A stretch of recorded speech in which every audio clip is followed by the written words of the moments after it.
El pasado jueves, día 20, recibimos la terrible noticia que nos informaba que Víctor Wembanyama no jugaría más esta temporada en la NBA debido a una trombosis venosa profunda en su hombro derecho. La joven estrella de los Spurs había debutado hace pocos días en el All-Star y estaba teniendo un año increíble llevando a la franquicia de San Antonio a soñar con su vuelta a los playoffs y siendo el principal favorito y candidato para ganar el galardón de Defensor del Año. Sin embargo, todo esto se venía abajo en pocas horas al conocer esta noticia. Una lesión que, dejando a un lado todo lo deportivo, que en este caso pasa a un plano secundario, preocupaba también en lo personal, ya que, de no haberlo detectado a tiempo, es algo que hubiera podido incluso poner en riesgo la vida del jugador. Pero, ¿qué le ha pasado realmente al francés? ¿Cómo es esta lesión de peligrosa para un jugador profesional? ¿Podrá recuperarse completamente? ¿Ha habido también en la liga, en la NBA, algún tipo de precedente? ¿Qué implica esto para la franquicia de San Antonio? Y por supuesto también cuándo y si podrá Víctor Wembanyama volver a jugar. Al final son muchas las preguntas que todos nos hacemos al respecto y hoy en el vídeo voy a intentar dar respuesta a todos ellos. Así que si quieres saber todo del caso de Víctor Wembanyama, quédate a ver el vídeo y yo te lo explico.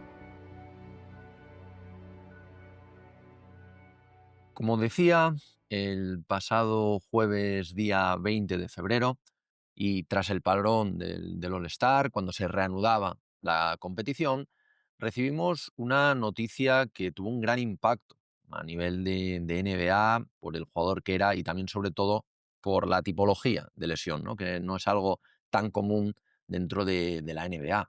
Y es que a mitad de la tarde aquí en España recibíamos la notificación de que Víctor Wembanyama se iba a perder el resto de temporada, pero sobre todo lo que más sorprendía era el motivo detrás de ello, ya que al final Víctor Wembanyama es un jugador de 21 años, casi recién aterrizado en la liga, que además venía de jugar su primer All-Star, como comentaba antes, era el principal candidato a Defensor del Año. Además, tras el fichaje, la incorporación de Fox, parecía que los Spurs podrían pelear ese play-in e incluso algún puesto en los playoffs.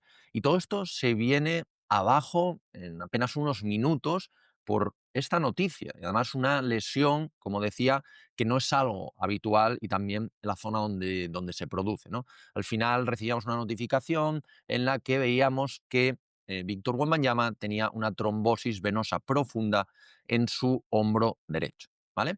A lo largo del vídeo de hoy quiero explicar un poco qué es esto, qué implicaciones tiene para un jugador, qué implicaciones tiene también para Víctor Wembanyama, para los Spurs y luego para finalizar también pues dar una visión general y repasar algunos casos similares, no son exactamente iguales, pero similares, el tema de trombosis y coágulos.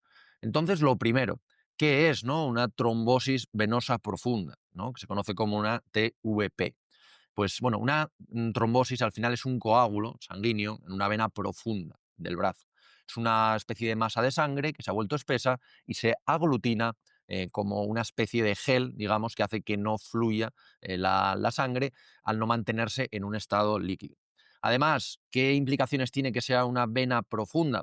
Al final, al ser una vena profunda, como es este caso, es algo más peligroso si cabe, ya que al final si se desprende y viaja a los pulmones, puede resultar, como decía antes, incluso mortal.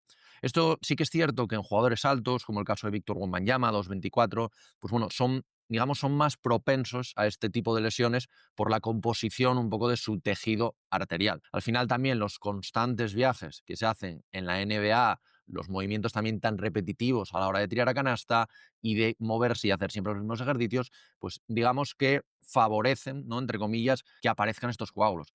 Es cierto que es bastante raro por el hecho de que tiene 21 años, esto es algo que suele pasar en jugadores más veteranos y además si vemos casos que han pasado en la NBA suelen ser más en piernas, ¿vale? Porque al final en los viajes que haces pues vas más apretado y al final pues hay bastantes coágulos en las piernas, pequeños coágulos, pero sí que es verdad que en la zona superior, sobre todo en el brazo, en el hombro, como en el caso de Wembanyama, no es algo habitual. De hecho, tan solo un 10% más o menos de los casos se producen en estas zonas. Al final, Wembanyama es cierto que bueno, había hablado con los servicios médicos de los Spurs antes del parón del All-Star y sentía pues, bueno, una fatiga que para él no era habitual. va al All-Star, cuando vuelve esto se acentúa y le hacen los estudios pertinentes y al final, pues, oye, acaban detectando el tema de este coágulo, ¿no? De esta trombosis. Al final, esto también es peligroso porque si no se detecta en una fase temprana, como es el caso,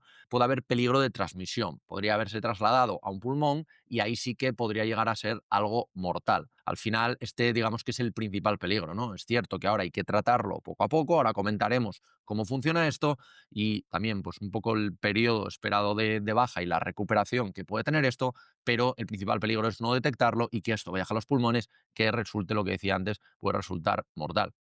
Al final he estado leyendo declaraciones de doctores y todos comentan que la detección temprana que ha pasado en el caso de San Antonio, de los Spurs, es algo clave. Entonces, esto se ha hecho y en principio pues el jugador estaría fuera de peligro, ¿no? Entonces, es cierto que ahora tiene que él puede seguir entrenando, pero no puede hacer entrenamiento de contacto, ¿vale? Porque en este tipo de cosas, en el tipo de coágulos, pues no se recomienda el contacto porque eso puede hacer que se acelere, que se formen otros coágulos y eso sí que podría ser más peligroso. Entonces él puede seguir entrenando, otro tipo de entrenamiento, pero no puede competir y no puede tener este contacto, ¿vale? ¿Qué implica esto para Wembanyama? Bueno, lo primero es algo positivo por la rápida detección que os comentaba.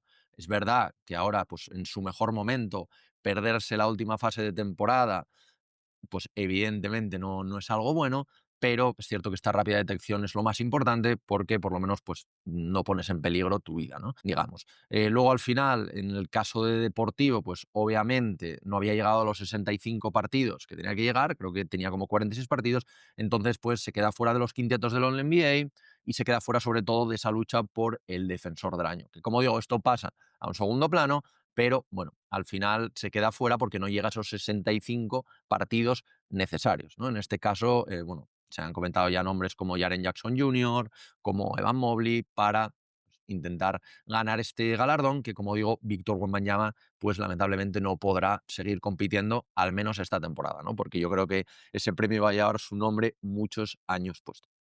Luego, al final, también, ¿qué implica para los Spurs? Bueno, lo primero, alivio por el hecho de haberlo detectado pronto y de tenerlo ya controlado, pero luego es verdad que a nivel competitivo, como os comentaba antes, pues bueno, habían adquirido a Darren Fox, tenían a las jóvenes promesas como Castle, como Vassell, como Soham, Chris Paul, Barnes aportando y bueno, habían hecho ahí un esfuerzo importante, pero como digo, es cierto que esto tiene que pasar a un segundo plano. Pero en el aspecto deportivo y viendo su situación actual, están clasificados como el número 12 dentro de la conferencia oeste, 24 victorias, 31 derrotas. Ahora actualmente están a 3,5 partidos de play-in y a 6,5 de playoff.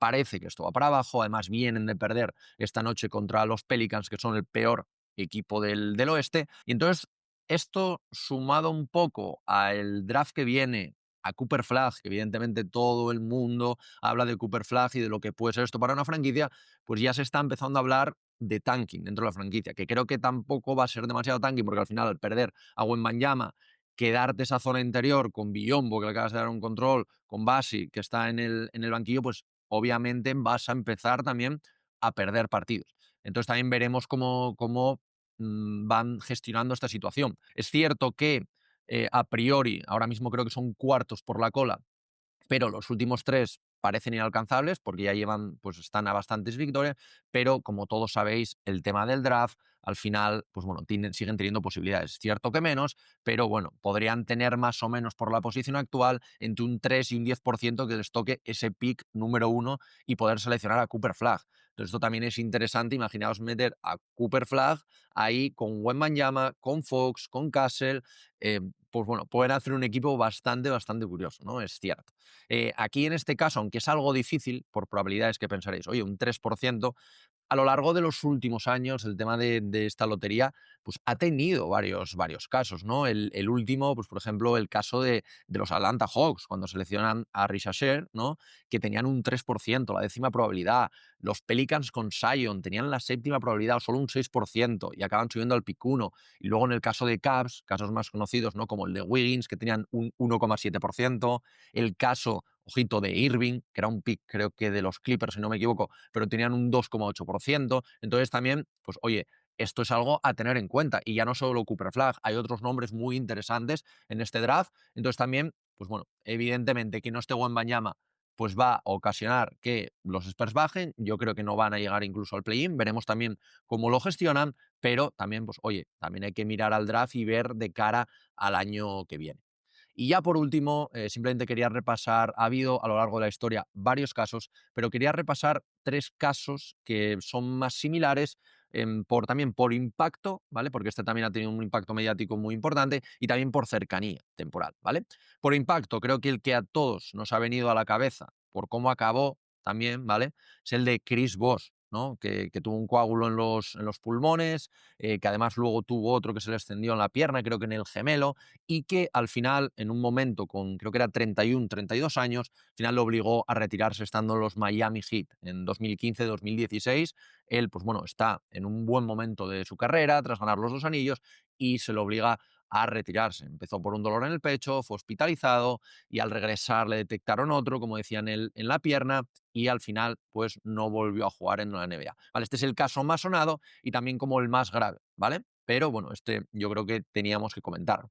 Luego, el más parecido, quizás, Brandon Ingram, ¿vale? Que porque también fue además en el brazo. Fue en marzo de 2019, cuando todavía pertenecía a la franquicia de los Lakers y al final, pues bueno, tuvo que dejar el baloncesto, se recuperó en 4 meses, hizo una cirugía de descomprensión, ¿vale? Pues para descompresionar ese coágulo y, bueno, ya vemos luego, fue después All-Star, fue incluso MIP, me parece. Entonces, pues bueno, es algo que se puede superar, que es pues, algo que también como Wembanyama sabrá, obviamente, simplemente evitar deportes de contacto, tomar anticoagulantes y que eso vaya pasando y evitar que eso se refleje en otra zona o que ese coágulo, como decía antes, viaje por el cuerpo.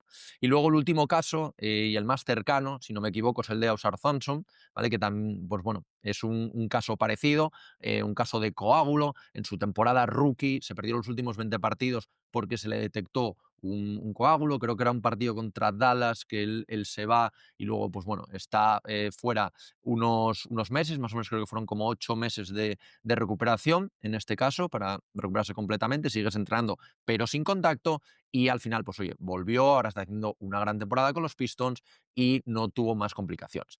Entonces, en este caso, por acabar con una cosa positiva, es que, bueno, tenemos el caso de Chris Bosh, que es el que, digamos, más negativo, pero en general los jugadores que han tenido, y hay otros también a lo largo de la historia, pues se han recuperado, simplemente es evitar el contacto, anticoagulantes, que todo vaya bien, evitar el reflejo y Víctor Wembanyama seguramente pues, lo podamos ver de cara a la siguiente temporada jugando con los Spurs. Así que nada, hasta aquí simplemente pues quería comentar un poco este tema, por si alguno pues no lo teníais en el radar, no sabíais lo que era, no conocíais otros casos y nada, espero que os haya gustado, si habéis llegado hasta aquí, dadle like. Si os gusta este tipo de contenido también, pues dejádmelo en comentarios y suscribiros al canal. Y nada más, seguiremos comentando la actualidad, temas interesantes y también si queréis que hable sobre algún tema, pues me lo podéis dejar por aquí. Y nada más, espero que hayáis disfrutado de este vídeo y espero que pronto podamos ver a Víctor Wembanyama de nuevo en las canchas de la NBA.